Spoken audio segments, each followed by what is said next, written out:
Laap, Laap, Laap, Laap, Laap. Today we're making Laap.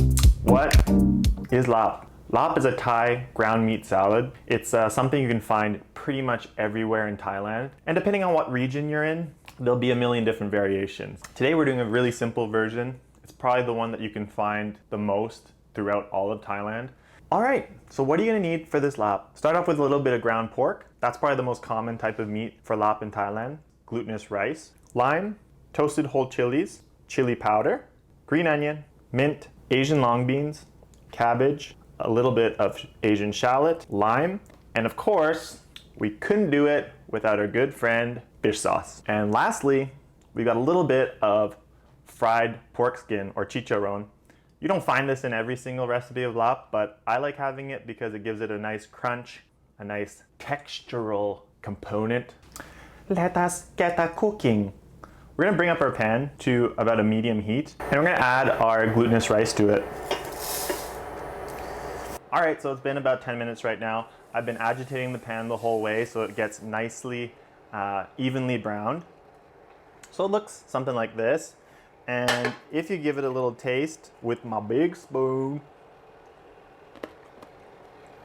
yeah, you can taste it's literally nutty. It's toasted, it's nutty, and you can already get a sense in your head how this is gonna affect the taste of the salad. And its effect is gonna be great. We're gonna pop this in our mortar and pestle, and we're just gonna grind this up. So I've grinded it up pretty well. It's fine, but it's still coarse. You still want that crunch from the rice. So I'm gonna add it to our bowl, put it aside, and I'm just gonna get some of the fresh ingredients ready for the actual salad. It's not a lot of work, it's just a few chopping things. Your Asian shallots, and we're gonna cut our green onions as well. At this stage, you can go forward in a few different ways. You can add stock, which I don't have, so I'm not gonna use, or the alternative is obviously some water. So I'm gonna use that. So I'm gonna add a little bit of water to it. And once it starts simmering, I'm just gonna add our ground pork. Once you've got the meat broken down a bit, why did I use fingers quotations? I don't know. I'm making Laap, I'm excited. I'm putting out fucking finger quotations like it's my goddamn job. Let's just pretend I know how to use them, and let's get back to making the Laap, okay? Thanks. I'm gonna add a cover to this pan. It's something you put on for like 30 seconds to a minute just to finish the cooking process, okay? Do you hear that? Do you hear that? Do you hear that? Oh, she's ready. So at this stage, it's still quite wet. And while Laap is supposed to be a pretty wet, moist dish, you can either strain out the cooking liquid, or you can do what I'm gonna be doing, which is just reduce the liquid, which intensifies the flavor, reintroduces any flavor that was lost into the liquid back into the meat. So that's what we're doing. Got it to the point where pretty much all the liquid has reintroduced itself into the meat. I'm gonna turn off the heat. So it's gonna look something like this. You're gonna have about a tablespoon or two of liquid left, and that's cool. You want it a bit saucy. You wanna have some sauce to dip your rice in or eat with rice. So that's all Gucci, as the kids are saying, I think. I don't know. For this amount of meat, I'm probably gonna add all this green onion, half of these shallots, fish sauce, get our limes ready.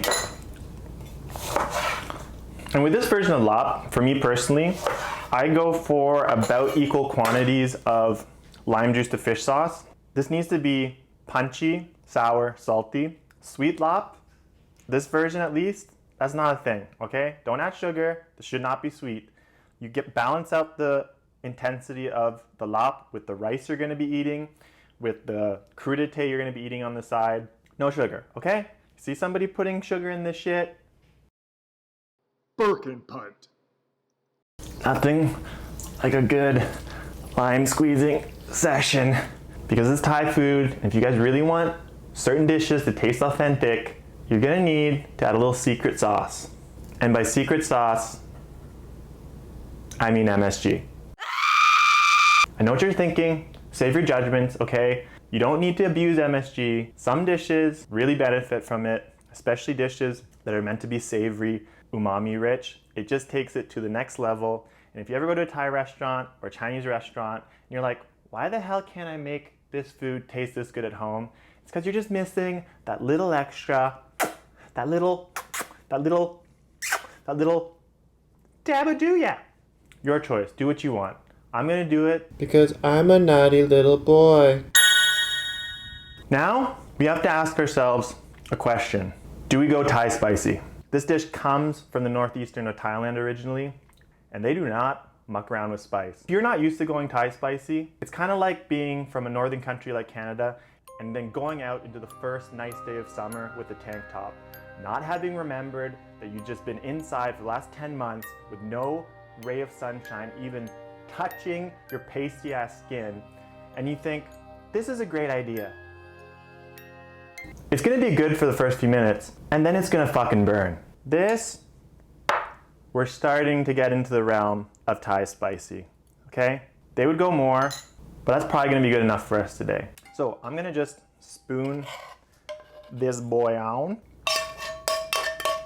We're gonna sprinkle a heavy amount of the toasted rice on top, a little more toasted chili, which is sort of the traditional way, some of the green beans, some cabbage, and quite a bit of mint. The mint you're gonna wanna pick off and toss in with the salad as you need it. Like to put a few chicharrones on top for added texture. Yeah, that's looking pretty good.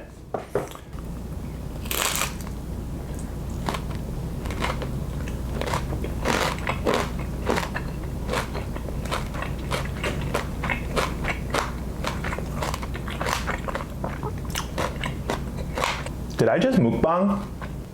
That's it, guys. Let me know how you like it. I think it's an awesome dish. See you in the next video. Boop, boop, boop.